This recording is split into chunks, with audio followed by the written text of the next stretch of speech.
eu sou a Victoria e hoje eu vim falar sobre o tratamento farmacológico da diabetes. O objetivo principal do tratamento é controlar o índice glicêmico, e isso acontece através de uma redução da hemoglobina glicada, que mostra os valores de glicemia médios. E é muito importante que esse tratamento seja feito de maneira adequada para prevenir aquelas complicações típicas da diabetes, né? Como, por exemplo, a neuropatia periférica, a retinopatia, a nefropatia e a aterosclerose.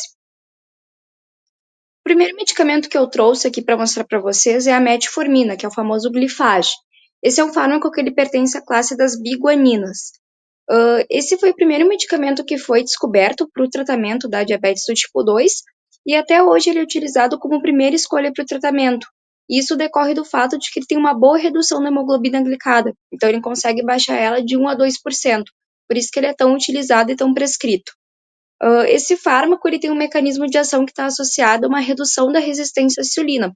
E isso acontece através de uma série de mecanismos, mas ele pode fazer isso através de uma redução da gliconeogênese hepática, então reduz a liberação de glicose para o sangue, ele também aumenta a lipólise, que é a perda de gordura, então ele vai ter uma série de efeitos sobre o corpo.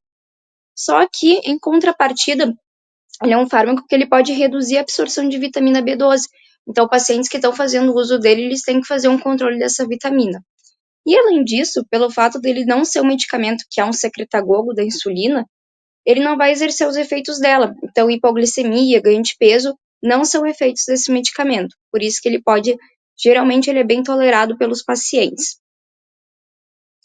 Outro fármaco que tem um mecanismo de ação bem semelhante é a pioglitazona, né, que também vai agir reduzindo essa resistência à insulina.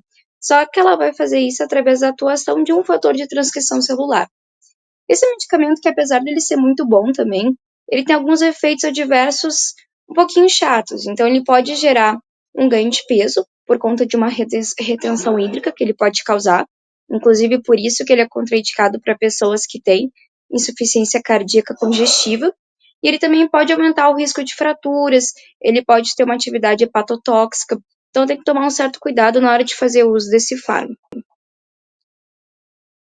Outra classe de medicamentos que eu trouxe aqui são as sulfonilureias, que tem como representantes a glibenclamida e a gliclazida, e esses fármacos são secretagogos de insulina, ou seja, eles vão estimular a síntese desse hormônio. Por conta disso, eles podem causar aqueles efeitos de ganho de peso, de hipoglicemia. Então, pessoas que são mais velhas, que já têm um peso maior, devem evitar fazer uso desse fármaco. E, além disso, outra questão é que, com o passar do tempo, com o decorrer e a progressão da doença, as células beta-pancreáticas elas vão perdendo a capacidade de secretar insulina. Então, por isso que esse fármaco ele é mais indicado para ser utilizado em pessoas que estão na fase inicial da doença, que ainda tem a capacidade de produzir insulina, porque não adianta nada dar esse medicamento para uma pessoa que não tem condições de produzir esse hormônio. Outra classe são os inibidores do SGLT2, que são fármacos que estão sendo bem falados atualmente. Eles têm como representantes a dapaglifosina, ou Fortiga, e a empaglifosina, que é o Jardiance. Esses fármacos eles vão ter a atuação sobre um transportador presente lá nos rins. Esse transportador ele tem a função de aumentar a reabsorção de sódio e glicose. Se ele for inibido, que é a função desses fármacos, o que vai acontecer é que todo o sódio e a glicose em excesso vão começar a sair pela urina, o que vai reduzir a glicose no sangue.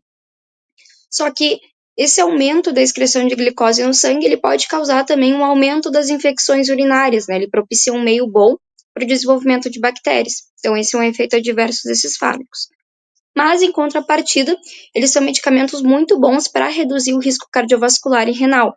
Por isso que muitas vezes eles são utilizados até mesmo por pessoas que não têm diabetes e têm algum problema cardíaco ou algum problema renal. E, por fim, eu trouxe aqui os fármacos mais famosos do momento, que são os análogos do GLP-1, também chamado de semaglutida, liraglutida, que tem como representante principal o Ozempic, né, que é o nome comercial da semaglutida. Esses fármacos eles têm um mecanismo de ação que está associado à estimulação à liberação de incretinas, né, que são substâncias produzidas ali no nosso intestino que vão aumentar a secreção de insulina e reduzir a liberação de glucagon. Então, elas ajudam a reduzir a glicose. E, além disso, elas também retardam o esvaziamento gástrico, ou seja, elas aumentam a sensação de saciedade depois que as pessoas comem. Por isso que esses fármacos são muito associados a uma perda de peso. Então, eles podem gerar até 10, 15 a 20% de perda do peso corporal.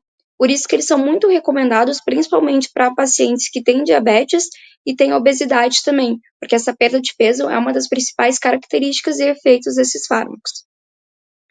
Então era isso, muito obrigada por ter assistido, até a próxima.